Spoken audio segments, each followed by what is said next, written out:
Yeah. Oh, sure. We Thanks, guess. listener. I can't wait. Wait, I'm going to take that bye back. Okay. I can't wait. This is so exciting. This is so exciting. Okay. I'm going to nerd out, guys. Okay. So William Shatner? It's Chewbacca. well, close. It's got Close. Chewbacca. Our guest today, I'm so glad we got him here.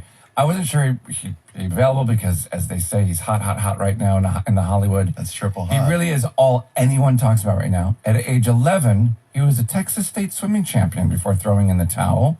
Don't worry, he still had a Speedo on. Hey, and heading to the Golden State and then pursuing an acting career. He's become quite the staple in American culture in the last few years, being in the forefront of some major movie and television franchises. The internet refers to him as the ultimate daddy. But probably most importantly, he did a reading with me of Goodnight Oscar only a few years ago. Oh my God, I Please know welcome what my this is. pal, Pedro Pascal. Pedro Pascal, No way. No way. Pedro. Hello. Good morning. Oh, this is a good How guy. exciting. Listener. Here we go. You can just pull over, turn your car off, and enjoy this. No, keep it on. So charisma. it keeps going through the speakers. Pedro Pascal, oh my gosh. No, We got no. Pedro. charisma on this guy. Nope, can't do it. Putting the curtain back on. No, he Bye. can't do it. Oh, he had to bail. Oh, no, where'd he go? bail. No, he had to bail. He had to Just bail. kidding. Getting a call. Where are you, leaving. Pedro, right now?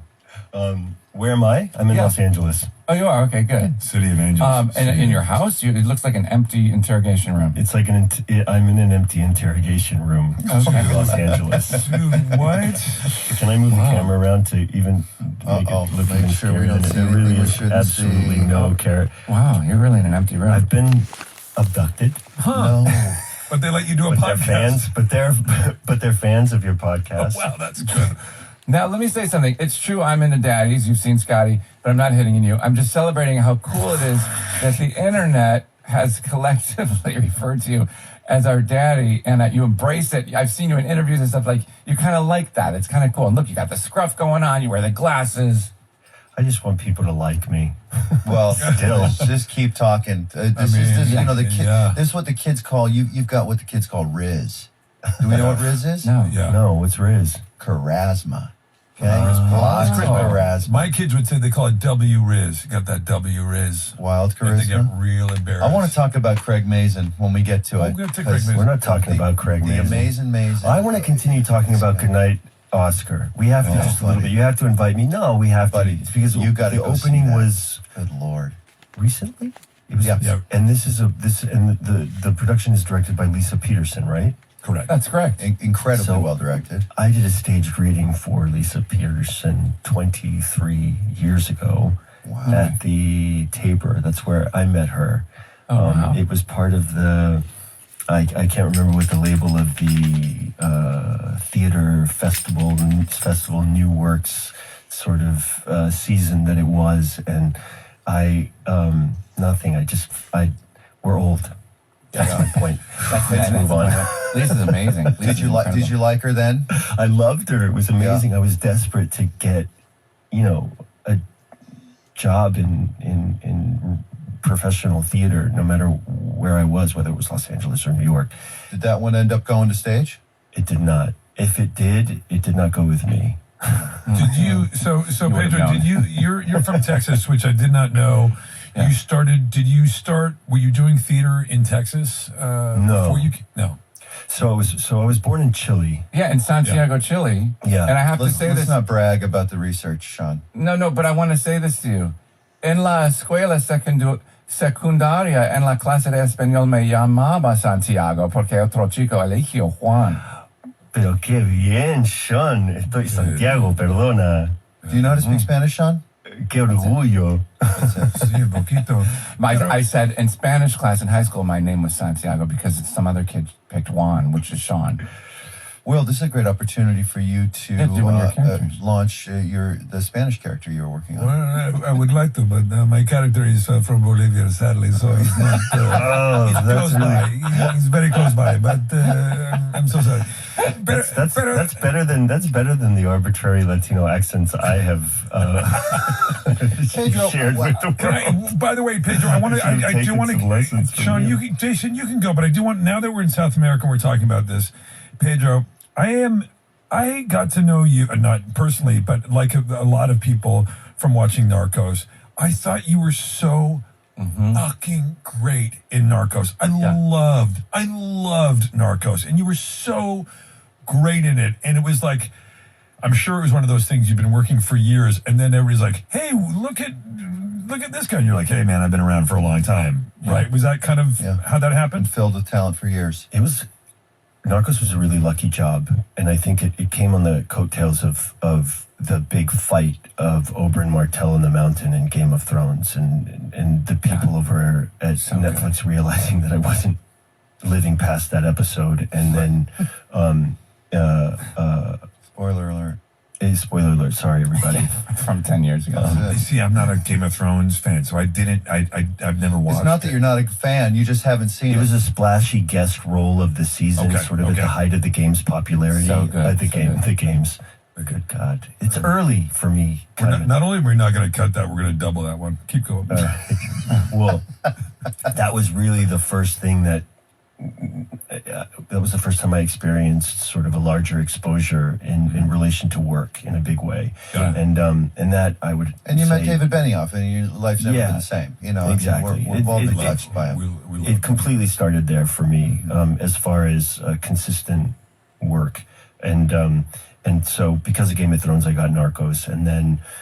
It was amazing. We shot the entire thing in Colombia. It was 6 to 7 months a season, and they would have one. It was sort of like it was so location based, you know, which is part of the reason I think the show worked as well as it did, because the physical landscape of the show was kind of its secret weapon, in that where we were shooting was kind of the main character of the show, more than these larger than life real dangerous human beings in dangerous circumstances. What was that like working in Colombia? You know, I'm a soft guy, and all I'm thinking about is humidity, and I'm smelling a little bit of mildew on the wardrobe. Were we in the jungle, and was it tough to get dry? Sometimes we were in the jungle. The base of production was in Bogota, and Bogota is 9,000 feet. Right. And so I'm thinking the crispy snacks at Crafty were chewy, right? And so it was tough to get a good crunch out of the chips. You could never. No, it was dry. It wasn't humid up in Bogota. Bogota is like 4 seasons in a day, and humidity isn't part of it. It gets dry, sunny, rainy, windy, cold. It's generally Like Jason's personality, from Monday to Friday. It's kind of cold, but manic, but sometimes beautiful. hostile but And the gorgeous. cocaine is always just around the corner. Yeah, exactly. Careful. Jay, Jay, really what he wants to know is nice hotel and how close is the private airport. You know what I mean? And if he's got that down, then he's happy. I think it's only prop planes going in and out of those high You guys would love Colombia, and not Really? for the reasons you think.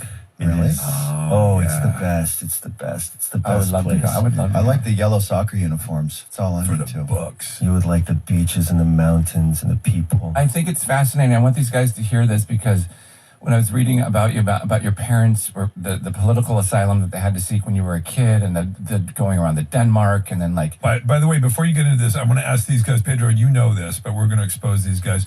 Do you guys know who the dictator was in Chile, who was, ostensibly just a puppet of the American, without looking it up? Paul Dunger. No. Darnester. Pinochet. Anyway, keep going. That's what I Sorry. said. Go ahead, Sean. I'm just exposing them, Pedro. no, I mean if He you said enough vowels and consonants that you can kind of manipulate in the edit that he said Pinochet. How do you get it all in your head, Will? Will? But yes? How do you get it all in your head? How's he so smart, Sean? Because I don't think about anything else, because my brain, I know. I have very little, I have no street smarts. Pinochet, So your parents fled, so you guys fled as... because they were in opposition to Pinochet. Yes. Is that true? Yes. No, it's a lie. Uh-oh. No, but sometimes they build. That's Sometimes fascinating. stuff on your Wikipedia gets kind of blown out of proportion. What was the deal there?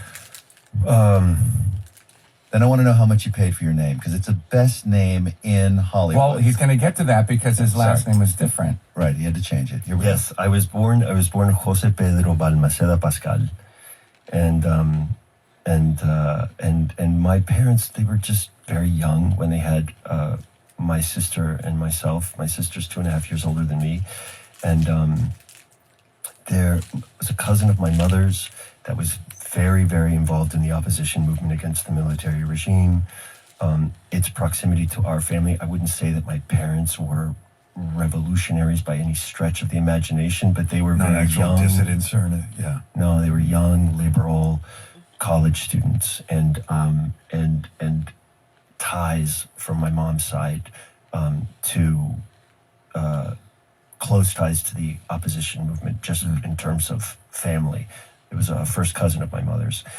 And my dad was doing his residency at the University Hospital, at La Católica, it's called. And so there was a gunfight that my parents were not involved in, but somebody was wounded, and they brought him to my parents' house so that my father could help tend the wound, hide them for a while. The person that brought them to our house, and I was 4 months old at the time. He was taken into custody and tortured and gave names, and then they came looking for my parents. Wow. No way. And so then my parents had to go into hiding for about 6 months, as it's been told to me, and they, like some sort of political thriller from the early 80s, they found a way they saw that there was a change of guard at the Venezuelan embassy where one guy got off the bus, the same bus that the other guy would get onto, to switch places. And so there was this window where they could get in there, climb over the wall, like physically climb over the wall and then land on the other side of the wall and demand asylum, and it worked. Wow. One time, Jason told when you were a kid. One time, you went to the guard, and you didn't have the right pass at Warner's, and you had to go to the gate 4 instead of gate 1. Is that true? And I thought about going over the wall, but I was You wearing had to park super in the tight main pants. lot, and you had to end up walking over to the stage instead of going through gate 1. I heard about this. I jumped on the back of a golf This is how cart. Jason got his first job at Warner Brothers. It's not dissimilar in the guard, and then the pass didn't match up. Then I dropped my headshot. I had to double back for my headshot, and then a golf cart ran over it. Pedro, I remember one of the reasons I know some of this stuff. When I was in 1981, and these guys know I'm good on dates, the movie Missing came out with Sissy Spacek, Jack Lemmon, and John Shea was in it as well. He's the guy who goes missing. And my mom took me to see it in the theater. I was probably too young, my mom. And, but I was probably too young, but she took me anyway, and it had such an impact on me to see how other people were living, and really in a real way, so it's always, I haven't paid attention necessarily, but I always knew that was the reality in that part of the world, especially at that time. And it occurs to me as you're telling this, and you're so good at telling this story, and you're such you do have that riz, you're very charismatic. Has it ever occurred to you, have you ever thought about sort of writing a story based on that, or no? Can we write it, and would you do it? It's really fascinating. I mean, it is fascinating, man. It's what an unbelievable story. It's totally unbelievable. I saw Missing myself when I was a kid. It had such an imprint in my brain when I saw it, because of how closely I could relate it to my parents' experience in this. Oliver Stone direct that? No, it was Costa Gravas. And my mom was like little and beautiful, like Sissy Spacek, and I remember, I think about this now in my middle age, that how strange it is to get information in that way through cinema and relate it to a kind of immediate experience of my parents that they aren't sharing with me. Not that it was this big secret or anything like that, but they just we just didn't talk about it. Really? Have you been back there since? Yeah. I've been back my whole life. They ended up on the list of pardoned exiles when I was 8 years old. Oh, great. And so at that point, my older sister and I, we had already gotten sent back on our own.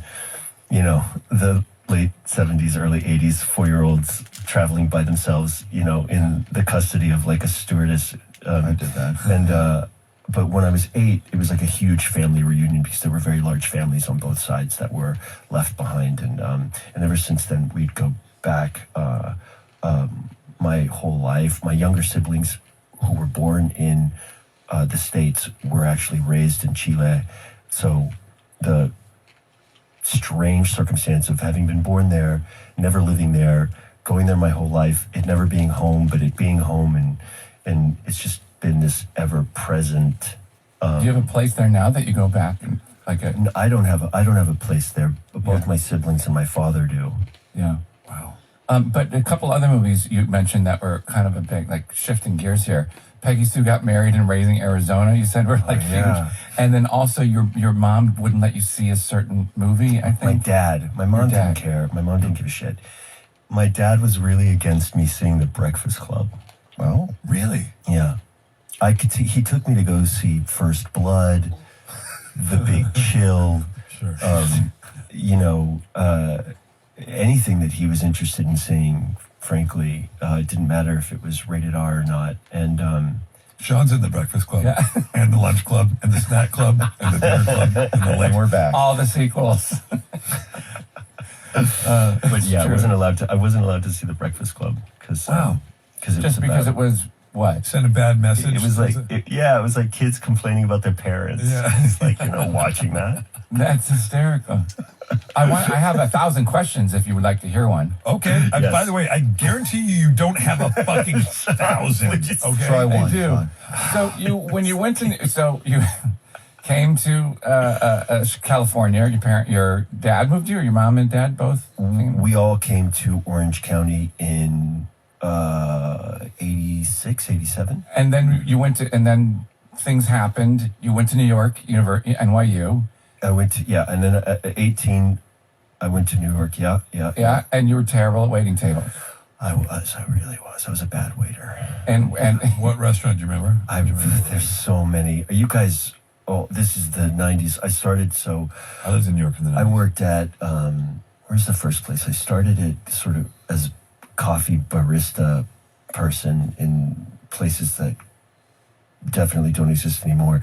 And then I got a job at Flamingo East. Do you remember Flamingo East on 2nd Avenue? Yeah. There was a place on 7th and 2nd called Virage. I got a job at Time Cafe. No way.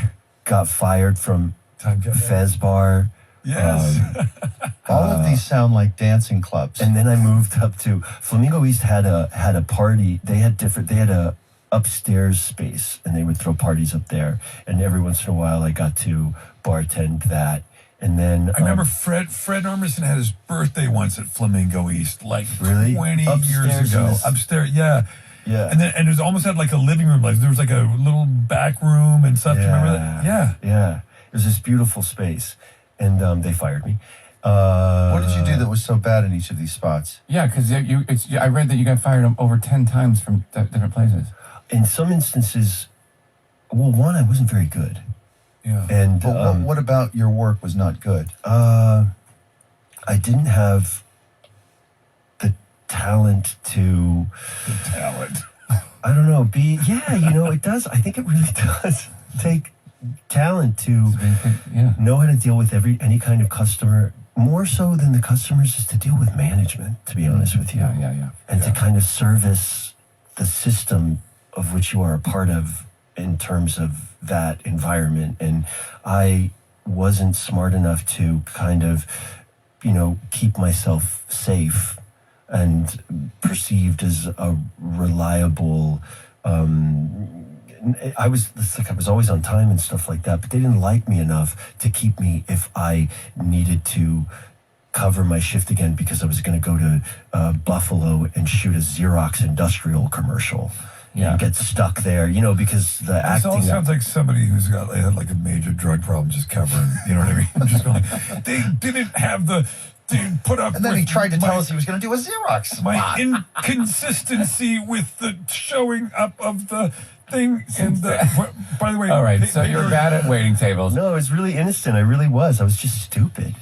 You know? No, you weren't stupid. I don't believe that for a second. But, Pedro, you know that Jason's never, because he grew up in showbiz, this is a true story, he's never had one of those kinds of jobs. And I think that you kind of wish I've you always wanted to. had. Yeah. I've True actually story. always fantasized about waiting tables and bartending. Truly. And I always offer you, every time I have a catering gig over here at the house, when I'm having people over, I'll say, Jason, come on over. Yeah. We'll be And then there. I end up doing it. You know what's scary is that Jason would have been great. He would have been great. I do like the idea of each table is like a separate stage, and you're trying to figure out what that audience needs from you so that you get the best possible tip. Yeah, Some that's right. some tables want to be left alone. Other tables want a little bit more Here's show. what would have tripped you out, and that your managers would have liked it, because you would have always demanded a hard out. And, and so you would have been like, I'm look gone at that. before dessert. My one joke I always used to do as a waiter, I'd come by with the food and I'd put it down and the customer would say, "Oh, that looks wonderful." And I'd point to my shirt and I'd go, "Thanks, I just got it." And that's a tip. That's an extra 5%. It's stupid. 24 years old, killed every time. So listen, so Pedro, so Buffy the Vampire Slayer, this is the thing that Jason was referring to, which I didn't know. You were credited as Pedro Balmaceda. See. And why Pascal? Oh, literally, it is not your name. I was just... No, it is. It's at the tail end. No, but I mean... Yes, go ahead, sir. South Americans, we've got a lot of names. Like Jose Pedro, I never went by. My dad is Jose Pedro, and I'm Jose Pedro, and he grew up as Pepe, and I grew up as Pedro, because Pedro's not a middle name, so Jose Pedro is like a first name, right? And I just grew up as Pedro, and then Balmaceda, Pascal is what is on your passport, your birth certificate. Pascal being the maiden name. So Balmaceda is my last name. It's my father's name, and I went by. So I went by Pedro Balmaceda, and there was a very, very meaningful reason to change it to Pascal, and there was also a very practical reason, and they really meet in the same level of importance, because one, Balmaceda was impossible for people to pronounce, and it just wasn't helping me in terms of auditions and casting. And Pascal is very easy to read and say out loud, and it always felt like a part of my identity. And so when my mother passed away 23 years ago, I made a gradual transition to Pascal. I will say, That's cool. I will say it is nice, and I will say Pedro Pascal is a star name. That's so funny, because I resisted it for such a long time. It was something that I wanted to do, before my mother died. Yeah. Hilarious. But I always thought it was kind of silly because of the P and the P, and it sounded like maybe I was trying to create. And I don't know what I thought was silly about it. I should have gotten to it much sooner than I did, actually. Yeah. Now, can I ask you? Can I fan out and dork out about Mandalorian for just a little bit? Go for it. While these guys hang tight. Fucking go. Jesus. Here we So, so first of all, I want to know. I've seen every episode. I love it. Me and Scotty, my husband. The Scotty. laser that you had in your belt, there's been a lot of discussion. The safety wasn't turned off, and that it came from Glogblort. Is that true? Was it originally from Glogblort? I want Scotty to do a cross in the background in a full Mandalorian Ask accent. him if it was from Glogblort, because I read on Reddit. Scotty, do you have any questions about Mandalorian? Truly asking. Truly I asking. hope Do you have any? Scotty. I have just so many. peeks So the in. Mandalorian. So listen, when you have the mask on, I want to know, can you see, is it really you? Do you do voiceover after? What's it like wearing the suit? Do the jets really work? Like tell me all about it. Oh, yeah, it's all real. Yeah, and they're in space, too. Yes. I'm a huge fan. We're in space. We've always been in space. Sure. And it's really the only way. It's similar to Narcos in that regard, where it's location based. Sure. And there isn't really any other way to achieve it other than traveling to galaxies far, far away from our long past, correct? Mm-hmm. And Baby Yoda is real. Yoda. I keep on having this, like, almost sort of this electric shock that goes through my system if I say that. I don't know why. It's totally fine. But Grogu, the child, Grogu, right? You're supposed to say Grogu, not Baby is Yoda. real. But it's really you under the helmet. So I can't see very well. I can't see very well in the helmet. There was a very extended experimental phase where I was in the suit for so much of it, and establishing what could be established in terms of a physical language, really drawing so much from guys that were better at it than I was. And but how do you do? Do they mic you in the helmet, or do you do voice? there's a mic pack in the. There's a mic pack. You're in showbiz, right, Sean? On your person, but there's also. It's a good question, Sean. There's a mic pack in the helmet, and it's really kind of up against the harder surfaces of your skull. Do they come mic you in your trailer, or do you just go over to the trolley? Like, what the fuck are you doing? And is there a snack hole, or do you have to take the whole helmet off? By the Right, way, Sean? Sean, is it true? You told me once that just talking the Mandalorian every time you watch it makes you grow goo. Is that true? I was working on one of those, Will. You beat me. That's good. I grow a lot of goo when I watch the show. Yeah, for sure. No, that's so interesting. I'm fascinated by the show. I love It's the hard show. to see. You kind of there are so many ways that you sort of need to do a head tilt for the camera that makes it so that you can't even really look into the eyes of the human or puppet that you're acting with, and in some instances you feel really really cool, and it takes care of most of the work, and I have a lot of fun in post because Jon Favreau gives me a lot of opportunity to kind of edit with him and go over things that they got maybe on the day, and it's really really surgical technical work that I've never it's like exactly. You don't have a lot of sync issues, right? And not a lot of lip flap matches. Correct. Yeah, because you could just do Now, you know what I'm thinking about in that helmet is just it's odor, you know. Like your own breath. Multiple episodes and stuff. So do you have like a lavender wipe that you can go Who in else there? wore it and just before kind of- you? Yeah. You odor, give- of course. Yeah. Do you put a flower in there, or what happens? I was very aware of like my. Not only that, but sort of the dark plastic of the tea, you know, because It you're will like this. Yeah. It's almost like what your breath smells like, like cakes on, stays there. Yeah, that's what Jason's And you're not saying. handing that helmet off to second team for lighting, are you? You don't want them in there. Or sound. They got their own, right? Different helmet, different flower. I know, you'd be surprised.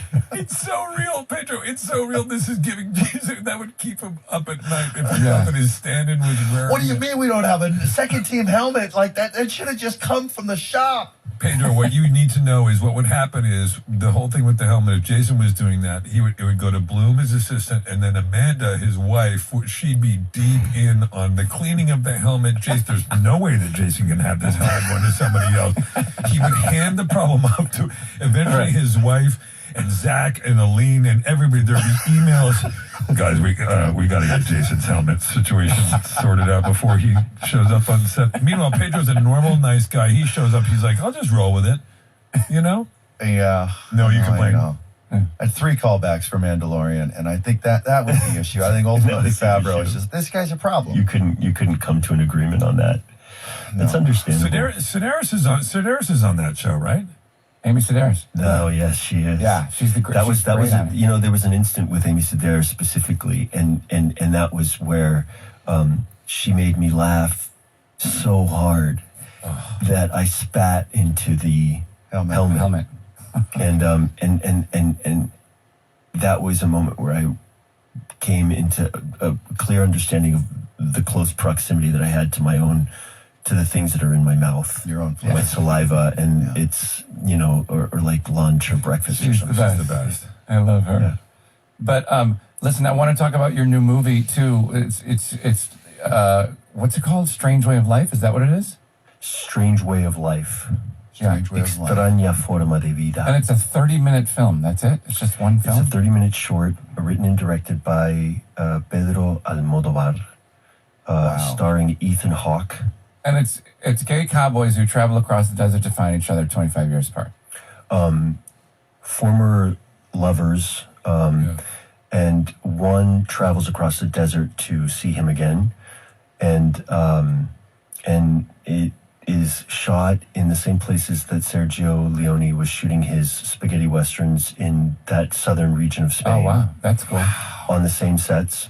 That's cool. And Saint Laurent does the costumes. Wow. And it's me and Ethan.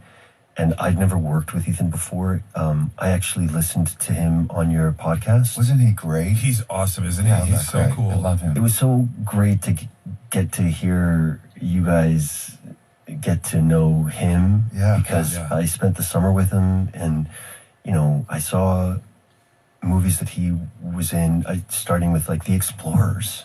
Yeah. Yeah. And then Dead Poet Society and Reality Bites, and then he published a book, and then he was on Broadway, and then he was off Broadway, and then he Yeah. directed off Broadway, Incredible and then he was career. like working with friends, and then we were doing, you know, this thing with Pedro Almodovar, whose movies I saw growing up.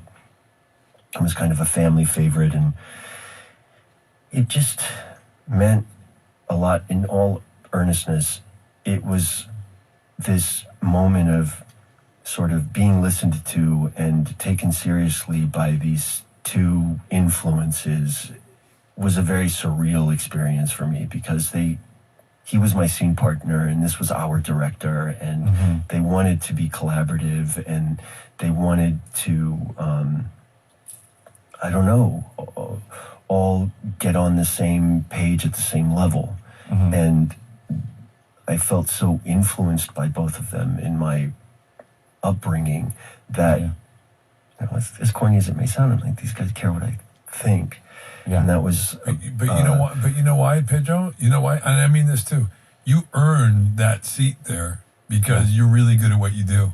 Yeah. And I hope simple. you see what we all see, which is an incredible talent, incredible artist, and you deserve to be there. And that's why you were there in that scene with those guys. Thanks, Yeah. Will. I Where do love we that. get to see? Where's it going to come out? It's going to premiere at Cannes. Oh, wow. Gross. He did a previous short Jesus, with... that was such a nice story, and then you fucking ruined it with your can bullshit.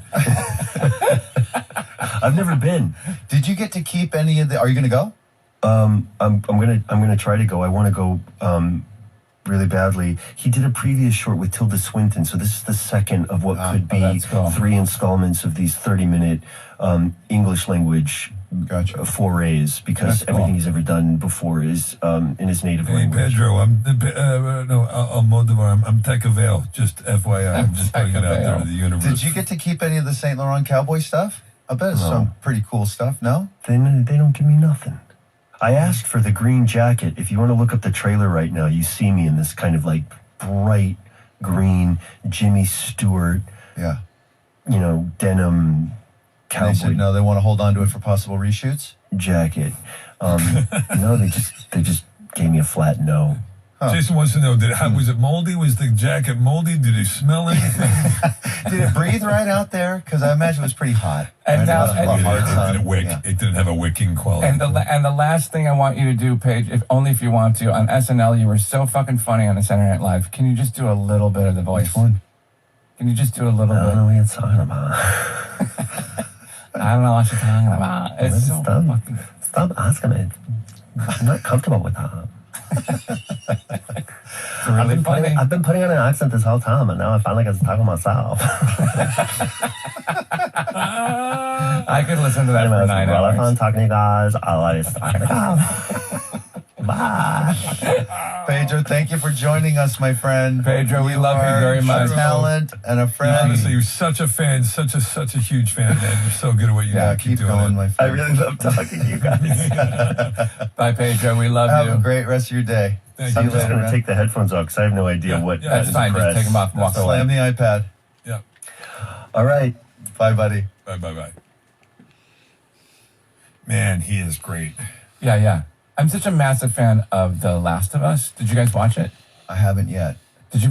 Well, did you ever play the game?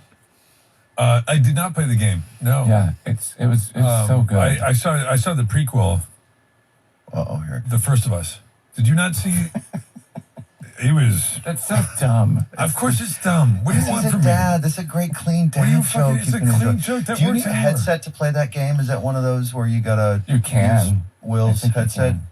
What do you mean, Wills? Millions of people enjoy themselves. But wait, he's but such what a talent, that guy. But isn't it amazing that like he started out so like he's been doing this forever. So when Game of Thrones hit, and when you just like Wonder Woman, like all these big things that he's done, it kind of came out of what seemingly always the same story all the time. That it seemingly came out of nowhere, but he's been doing this forever. That's what I So- meant. and That was that's- my first. Yeah. Yeah, so that's why he's like down to earth and normal because he's like, you guys are making all the hype. I'm not making all the hype. I'm just working. You know what I mean?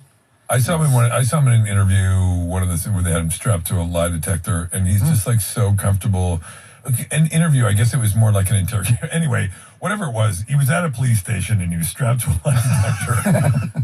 No, but he was doing, and he was just like, I was marveling at how comfortable he is in his own skin and how relaxed and normal he is. And that's why I asked that question. It's like, you can tell he's the guy who's paid his dues and he's been doing it for a long time. Yeah. And he's not like, oh my God, this is all He's so the crazy. greatest. Jason, you got to run. Where are you heading to? And where are you going right now? I get you some charity thing. Are you saving some kids? Yeah, I got to go feed a bunch of folks. Are you gonna drive or are you gonna ride your? No, he's going to drive and then he's going to probably ship. Bicycle. Oh, he was buying. I was gonna say bike. Bike. I love you, Sean. Have a great show tonight. You All right, I stud. love you too.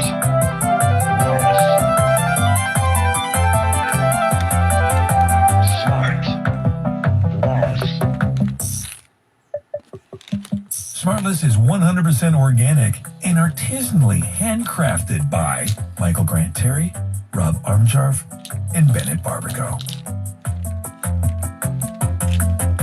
Smartless.